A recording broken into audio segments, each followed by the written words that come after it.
Selamat sejahtera dan juga semoga anda semua dalam keadaan sihat walafiat. Pada minggu ini saya terpaksa membuat secara rakaman kuliah kerana saya bercuti sepanjang minggu ini. Namun begitu kita akan teruskan sesi pengajaran secara orang cakap tu rakaman dalam YouTube ini. Baik, pada minggu ini kita akan belajar tentang peranan dan tanggungjawab ejen-ejen moral. Kalau sebelum ini kita dah belajar apakah dia konsep sosialisasi, norma sosial, dan juga kita dah belajar juga berkenaan dengan beberapa amalan-amalan murni yang perlu dipraktikkan sebagai seorang manusia yang bermoral. Jadi hari ini kita nak tahu apa dia sebenarnya peranan dan tanggungjawab sebagai ejen-ejen moral. Okey, kalau kita dapat lihat di sini pelajar semua, siapa dia ejen-ejen moral? Okey, kalau kita sebut dari segi ejen, ejen ini bermaksud orang yang menjadi sumber kepada pembentukan nilai ataupun sasiah, morality dan sebagainya. Okey, macam orang nak pergi bercuti, ada ejen yang akan memberikan package percutian, ada orang yang akan menyalurkan di mana tempat awak nak bercuti, cara macam mana nak dapatkan hotel. Itu masuk ejen. Jadi dalam pendidikan moral juga ada ejen, siapa yang akan membantu dan membentuk sifat-sifat murni kepada setiap masyarakat. Jadi ejen ada tiga, pertama ialah masyarakat, kedua ialah media massa, dan ketiga ialah pertubuhan bukan kerajaan. So ini ialah ejen-ejen dalam pembentukan moral dalam sesebuah masyarakat. Okey, masyarakat pertama sekali. Apa dia masyarakat daripada semua? Okey, kalau kita sebut masyarakat ialah orang yang tinggal dalam kawasan satu tempat kediaman dan sebagainya, dan mereka ini tinggal dalam satu keadaan kelompok hidup bersatu padu, bekerjasama, melakukan perkara-perkara yang sama, dan mereka ini bersosial. Bersosial ini ialah melakukan perbuatan yang sama dalam sesebuah komuniti kehidupan. Macam awak semua di kampus, awak dianggap sebagai sebuah masyarakat yang tinggal di sebuah institusi pendidikan yang semuanya bakal ataupun ingin menjadi sebagai seorang guru suatu hari nanti. Okey, jadi kalau kita lihat dari segi definisi ini, ialah satu kumpulan manusia yang hidup bersosial bersama di satu tempat dengan adanya peraturan dan juga ada kepentingan bersama. Macam awak di kampus, masing-masing ada kepentingan, ada tujuan yang sama untuk menjadi sebagai seorang guru. Begitulah. So, kalau kita nak sebut, apa dia peranan masyarakat sebagai ejen dalam sesebuah pendidikan moral? Okey, kalau kita lihat contohnya di bawah itu, menjatuhkan hukuman yang sesuai bagi individu yang mempunyai tingkah laku yang kurang baik dan tidak bermoral. Okey, inilah contoh masyarakat ialah sebagai ejen dalam pendidikan moral. Di mana kalau orang itu membuat perilaku yang tidak bagus, tidak baik, individu yang tersebut akan dikenakan tindakan undang-undang dan dikatakan tidak bermoral. Contohnya perbuatan seperti mencuri, merompak dan sebagainya, itu ialah satu perbuatan yang tidak boleh diterima oleh sesuatu masyarakat ataupun komuniti. Jadi peranan sebagai seorang individu masyarakat, kita boleh memberikan peneguhan, teguran, nasihat dan sebagainya. Contoh tingkah laku tidak bermoral adalah seperti menagih dadah, seks bebas, merempit. Jadi sebagai seorang masyarakat, tugas yang paling penting, hukuman yang boleh kita berikan, masyarakat ini sebagai daripada komuniti boleh memberikan nasihat. Orang dulu panggil sebagai sindiran. Sindiran itu maknanya teguran lah. Okey, itulah peranan sesebuah masyarakat. Contohnya tegur, engkau tak elok menghisap dadah, perbuatan ini akan menyebabkan kau apa-apa dan sebagainya. Teguran dan secara berhemah ataupun memberikan nasihat. Ini adalah sebagai satu strategi ataupun satu serampang mata yang boleh digunakan kepada masyarakat. Masyarakat tidak boleh bertindak sendiri. Macam kita pernah dengar kes ada individu yang dikatakan melanggar orang lain. Kemudian masyarakat di sekitar kawasan itu terus menumbuk orang yang melanggar tadi itu. Tak boleh. Sebenarnya sebagai masyarakat mereka tidak boleh menjatuhkan hukuman. Hukuman-hukuman ini semua adalah di bawah pihak bertanggungjawab. Jadi tugas masyarakat hanyalah memberikan nasihat, teguran, sindiran dan sebagainya, dan juga melaporkan kalau ada perkara-perkara yang tidak bagus dan tidak baik terjadi dalam sebuah komuniti masyarakat. Okey, kalau kita lihat masyarakat akan mempamerkan sesuatu sifat yang bagus, menjadi contoh, idola dan sebagainya. Contohnya masyarakat yang lebih tua, maksudnya yang dah lebih berusia lah, haruslah menjadi satu contoh ataupun role model kepada masyarakat ataupun individu yang lebih muda daripada usia beliau. Seperti macam pakcik, makcik, nenek, uncle, aunty dan sebagainya. So mereka ini boleh menjadi sebagai sumber tauladan ataupun pedoman. Okey, contohnya lah saya buat di sebelah tu cara hidup yang boleh diteladani. Bagi umat Islam, menunaikan solat Jumaat di masjid setiap minggu adalah bagi kaum lelaki. So kalaulah sebagai seorang ayah ataupun sebagai seorang atuk nenek, dia akan menasihati anak-anak dia every Friday kena pergi menunaikan solat ibadah, solat Jumaat. Contoh begitu. Sebab mereka itu sebagai contoh dan juga tauladan. Siapa dia? Iaitu ibu bapa. Ibu bapa itu siapa? Ibu bapa itu ialah sebahagian daripada individu dalam sesebuah masyarakat. Kena bagikan contoh. Okey, kalau kita lihat lagi contoh yang seterusnya, masyarakat juga perlu berganding bahu dalam menjayakan sesebuah perkara ataupun kempen yang berkaitan dengan nilai-nilai moral dalam kehidupan. Contohnya kempen kesedaran tak nak merokok, kempen perangi rasuah, macam-macam kempen lagi lah, supaya dapat mengekang dan juga menjaga gejala sosial yang negatif tadi tu.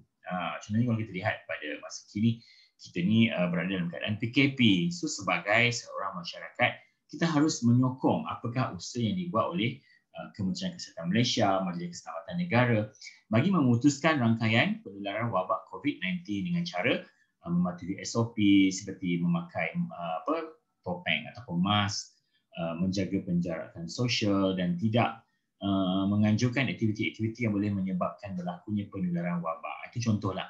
So maksudnya sebagai masyarakat kita harus berganding bahu. The keyword is berganding bahu untuk menjayakan sesuatu perkara. Sebab kalau anda semua pernah dengar peribahasa yang berat sama dipikul, yang ringan sama dijinjing. Bersatu kita teguh, bercerai kita roboh. Ini sebenarnya sama je macam you berada di kampus. Katalah you nak membawa nama IPG Kampus Ilmu Khas sebagai sebuah IPG yang sangat bagus. So you pun berganding bahulah untuk memastikan bahawa IPG ni dapat menjadi sebagai sebuah IPG yang cemerlang.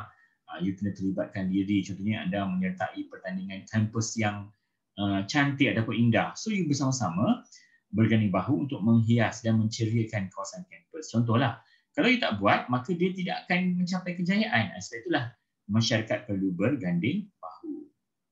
Ini contohlah, contoh kempen tak nak merokok, amalan jauhi amalan rasuah dan sebagainya. So kita dah selesai tentang peranan masyarakat dalam pembentukan moral masyarakat. Itu sangat penting. Masyarakat sangat penting dalam kehidupan sebab masyarakat inilah yang akan mencorakkan sesuatu generasi masa hadapan. Dan yang kedua ialah media massa.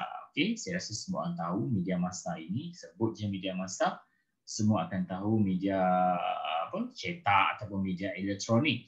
Okay, nowadays paling popular adalah social media lah. Social media itu media sosial seperti penggunaan Facebook, YouTube, apa lagi, Instagram, Twitter, banyak lagi lah platform-platform yang boleh digunakan dalam kehidupan manusia sekarang ni. Jadi media massa ini sangat penting sebab dia memang bersama-sama dengan manusia.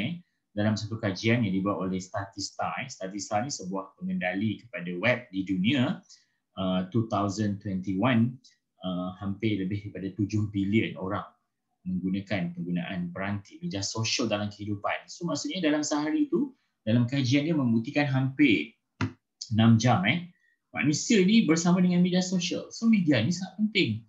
Dia menentukan dan memberikan awareness ataupun kesedaran kepada sesuatu masyarakat. Kalau kita tengok gambar ni, media cetak ni sok gambar lah.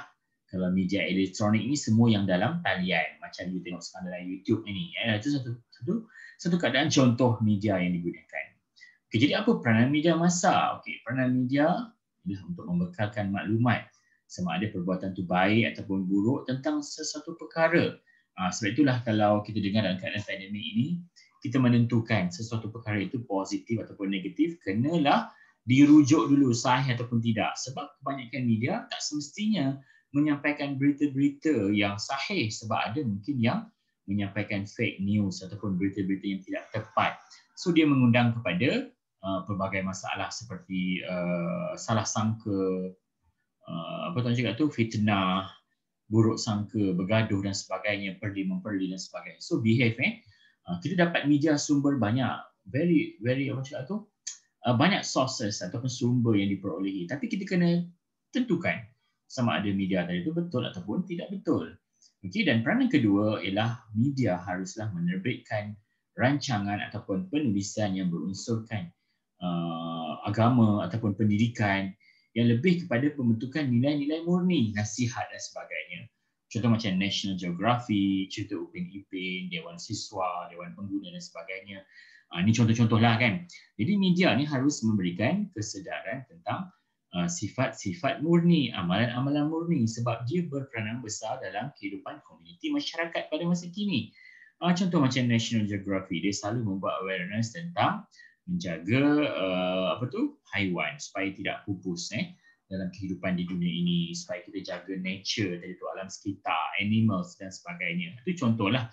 Jadi dia memberikan satu kesedaran kepada masyarakat tentang sesuatu perkara. Macam kita tengok masa pandemik COVID-19, ada dokumentari tentang pandemik yang berlaku di seluruh dunia. So kita pun sedar bahawa pandemik ini sangat berbahaya.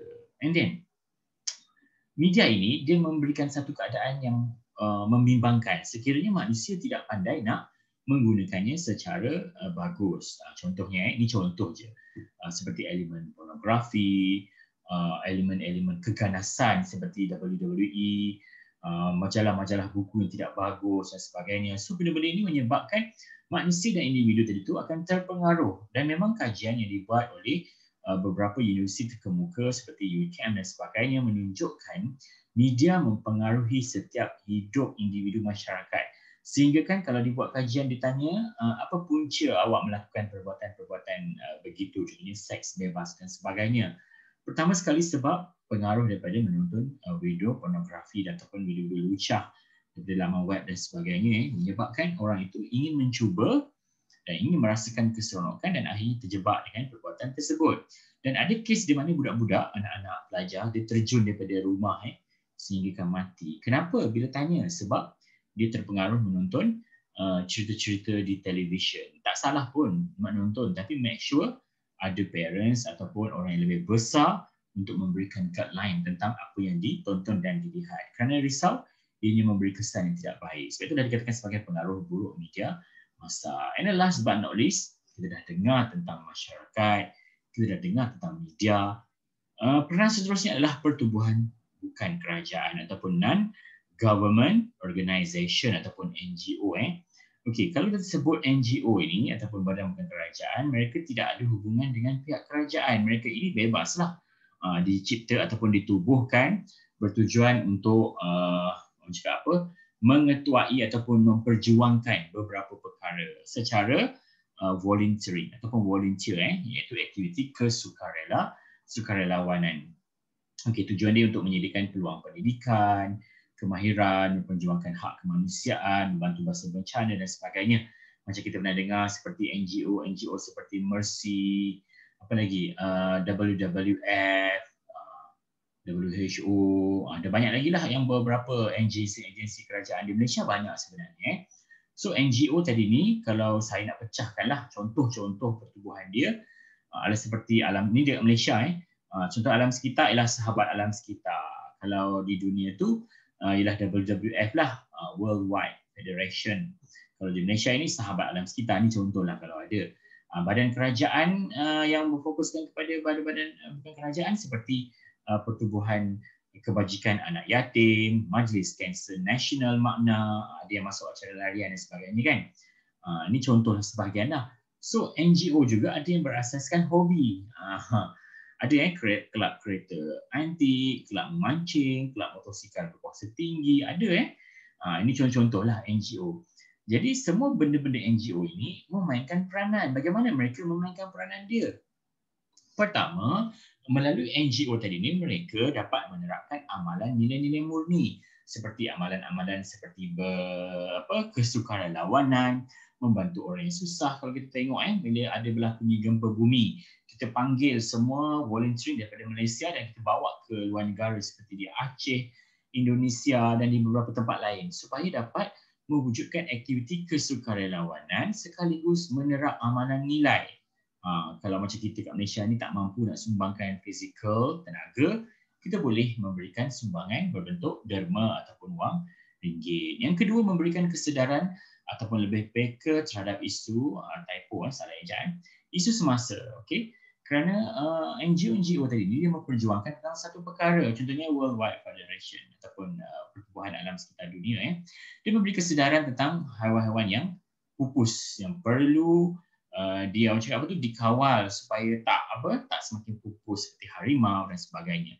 Dan seperti Majlis Kanser Nasional, mereka juga memberi kesedaran tentang bahayanya sakit kanser kepada seluruh masyarakat di dalam negara kita Malaysia. So dia memberikan kesedaran. And then yang paling penting, mengisi masa lapang dengan perkara yang lebih berfaedah.